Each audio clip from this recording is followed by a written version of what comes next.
welcome to the intersection of medicine and politics. I'm your host, Pasha Ansari.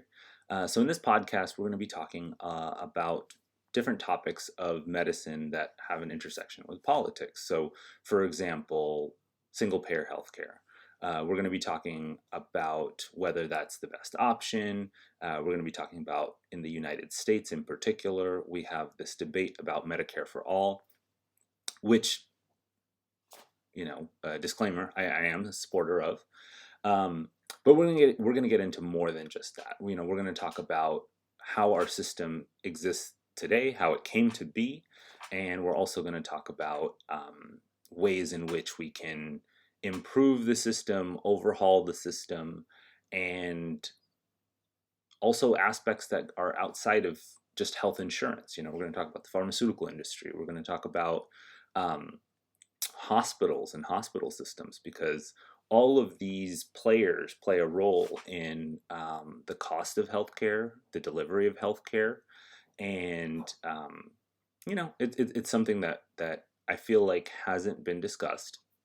The reason that I'm making this podcast in particular is that I am a physician. I work as a neurologist, and I went through the whole training, medical school, residency, fellowship, and I've been working as a neurologist, as a physician for the last several years. And so I see how the current system really handicaps patients, and it handicaps us as providers as well. The point of this podcast is not just to talk about how, as a patient, especially if you lose your health care because you lose your job, or, you're experiencing poverty. And so because of that, the type of insurance that you have is not particularly good. If you come down with a chronic illness, particularly one that's requires pretty expensive treatments through no fault of your own, you're left with subpar options, let's put it that way.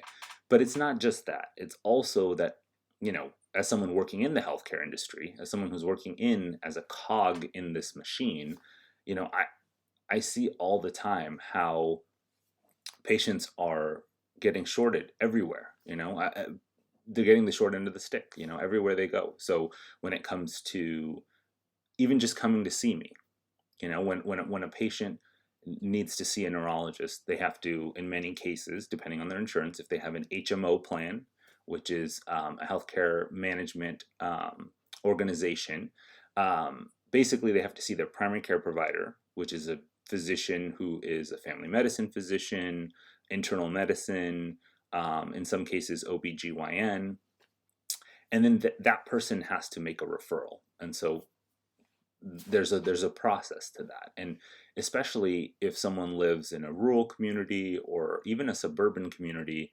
without a pretty advanced medical center, they may not have access to certain specialists. And so you have to be sent to these referral centers, what we call tertiary care centers. And in those cases, a lot of times there's a wait. Patients wait 3 months, 6 months, even a year sometimes to see a specialist. And in some cases, they don't have that time. In some cases, they have been diagnosed or they're undiagnosed and they're deteriorating. In neurology in particular, we see people who experience horrific pain, who experience weakness, who experience cognitive loss. I mean, these are things that are vital to your quality of life. And that's just one example. That's the example that I know. But, in cardiology, you're dealing with your heart, in the GI system, you're dealing with gastroenterologists, you're dealing with the GI system. So at every place in the healthcare industry, in every place in the healthcare system, in every specialty, you're dealing with these same problems. In surgery, someone needs surgery, but if it's not, an emergency, a lot of times it has to get approved, and that can be a process as well. Why hasn't someone done physical therapy first? Why hasn't someone gotten an x-ray first? As a physician in some healthcare organizations, they have an algorithm, and the algorithm is meant to curb costs, but it can be very demeaning to a physician to be told, okay, I know that I think that the person has this problem. They have, a slip disc, in their spine, but you're going to make me get an x-ray because maybe there's a fracture, maybe there's nothing. And then after the X-ray, you can't even get an MRI, which is usually the imaging modality of choice. You have to do physical therapy, and you do physical therapy around a physical therapy again, maybe even without a diagnosis. And physical therapists are wonderful and they're good at determining diagnoses, but when it comes to structural problems like this, sometimes you need imaging to figure it out, and so um, it just delays the care that a person gets. So sorry for the tangent, but you're going to be getting a lot of that in this podcast. But essentially, I just want to shed light on these issues. I want to bring them to the forefront. I'm frustrated. This whole endeavor is coming out of frustration of trying to work through the levers of the system and not getting anywhere. Just being told like, well, this is the system we have. Um, how can we work through that system, making phone calls, having my nurses make phone calls, sending letters, sending appeals for medications that are denied because there's a cheaper alternative that may not work as well, but there isn't the data to support that one is better than the other, even though all the specialists, all the experts believe that it's better. So um, that's kind of the lens that I'm coming from. But again, this is the intersection of medicine and politics. I do want to talk about some of the most hot button issues. I want to talk about things that are laws that are being passed, propositions that are being proposed, because a lot of times people, they're busy. They don't, you guys probably, who are listening to this may be more in tune with what's going on as far as propositions, but what if it's a proposition that's not in your state and is not receiving that much national attention?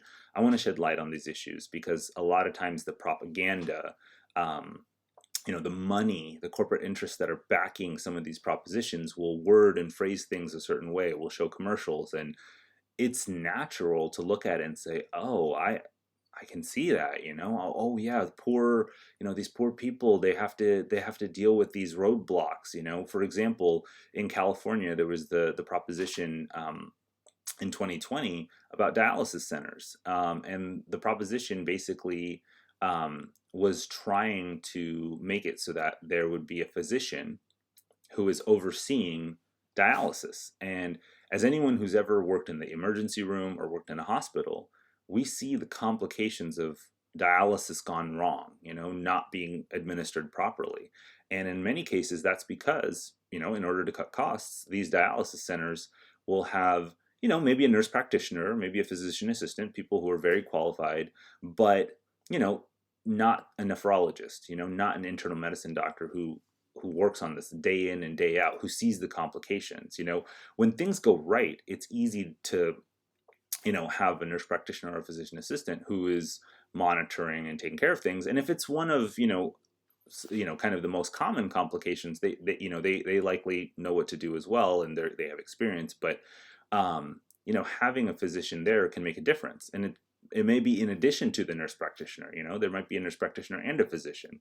It may just be having more people, and the idea that taking that away is somehow having the physician that has to be there somehow takes away from the patrons of the dialysis centers. Oh, it's going to result in dialysis centers closing down. But in reality, the profits, the billions of dollars in profits, the amount of money that during COVID they took as PPP loans, even though they were doing phenomenally well, dialysis didn't shut down during COVID in many cases. In most cases, that still continued.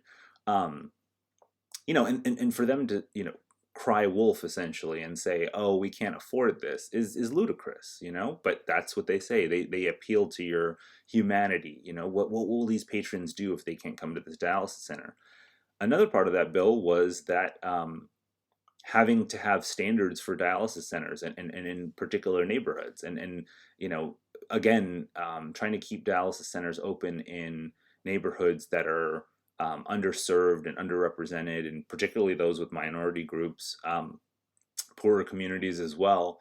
They the dialysis, kind of corporate interests, the main companies, which there's pretty much two that account for 90% of dialysis patrons. They don't want to have to keep a dialysis center open in a location where they may not get as many patrons. The patrons may not necessarily have the best health insurance, although having end-stage renal disease requiring dialysis is a Medicare qualifying diagnosis. So everyone who is on dialysis should have Medicare. There is a waiting process, and that doesn't happen immediately. And so a lot of these dialysis centers don't want to take patrons. They want to take patrons with good health insurance. And so you have to look at the moneyed interest behind some of these propositions. And that's something that I want to do. In each of these cases, I want to break it down, the pros, the cons, who's backing the various propositions. And, in some cases, there's going to be examples where a person that you might side with politically may be on the wrong side of an issue, and vice versa. So I think that each situation is a little bit more nuanced. As again, like I said, in general, I'm a supporter of Medicare for all. I think that we need a single payer system. I think it's insane that we tie our health insurance to employment, or to our employer. That's like a shackle that's chaining us to that job. And so many of us want to do creative interests, like starting a podcast, or doing something creative, or taking a chance on a job that is part-time or per diem. Maybe there's specific situations where you need flexibility because of childcare needs and other things. And if everyone had health insurance, we wouldn't have to worry about that. And if everyone had the same quality health insurance, everyone would be invested in making sure that health insurance is the best in the world. Now, the health insurance, again, like I had mentioned earlier, is only one part of this. You have to address the greed that exists in the healthcare industry, the healthcare industrial complex, as Bernie Sanders likes to say. Hospitals, make billions of dollars in profit, and so do pharmaceutical companies. And there's an interplay that occurs between these entities and health insurance companies in our current system. In our current system, with Obamacare passing, which, at its intent, at least in most cases, it was meant to keep the system the same, but to allow more people to come in, which, again, at the time I was a supporter of.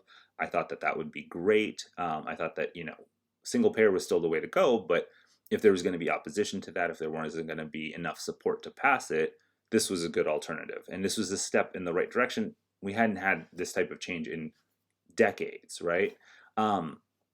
However, what ended up happening is that the health insurance companies, because they had these rules that said that they have to spend 80% of the money that comes in towards patient care.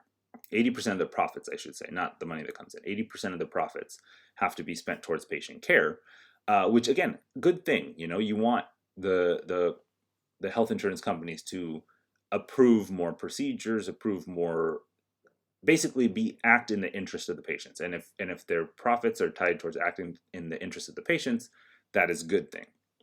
However, they're clever, just like most corporations, and they partnered essentially with the hospitals, with the pharmaceutical industry, and determined that if the hospitals raise their prices and the insurance companies raise their premiums, the overall money in the pool, in the system, goes up.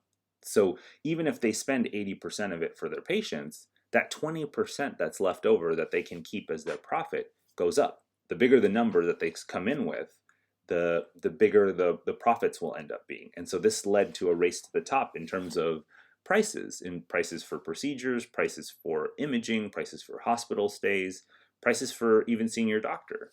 And so because of this, what ended up happening is, yes, more people are able to have health insurance, through the healthcare exchanges, expanded Medicaid, raising the criteria, the eligibility criteria to having, anything below 133% of the federal poverty line. At least that's what it is in California for Medi-Cal. That's vastly different from Medicaid before that, and so that's a good thing. But if, for example, you find yourself in a gray area, you're a private contractor, and you don't have health insurance, or you're in a situation where you don't qualify for Medicaid, but because maybe you have a job that makes just above that 133%, but you have two or three kids, and one of them gets sick, or your spouse gets sick, or you get sick, and you don't have health insurance. Now the cost, whereas before, an X-ray probably cost 80, $100. Now we're talking $300, $400, $500. An MRI used to cost $500, $600, maybe $1,000. Now we're talking four, five, 10, even $10,000 for one MRI. And people can't afford this out of pocket. No matter how much you make, you can't afford this out of pocket. And the people who can afford it already have health insurance, right? So they're getting most of this covered. So it creates this tiered system of healthcare. And that's why I think single payer is the way to go, because it levels the playing field. Everyone's invested, just like we have in public education, just like we have with what do you call it? The fire department, the police department, social services. These are all things that we pay into with our taxes, and so we're invested in it. We want to see that it works well. We also want to curb costs, right? And as a physician, I know full and well that if you look at other examples around the world, which have really amazing healthcare systems, their physicians don't make as much money. Plain and simple. They don't.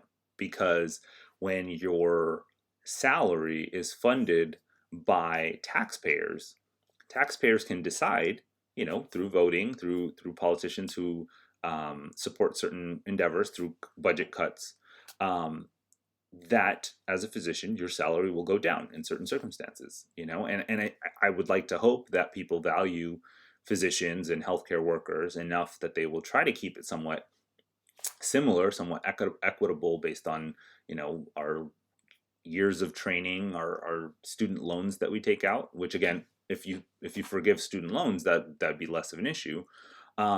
But nonetheless, to value that contribution, I think that's important. But nonetheless, I think that in this country, we could have a little bit of a lower salary as physicians, not because we don't deserve the salary we make, but for the greater good, right? And I think that that's important, and I support that. Even though it would affect my bottom line, this is what we need to have. This is what we need to have as a society.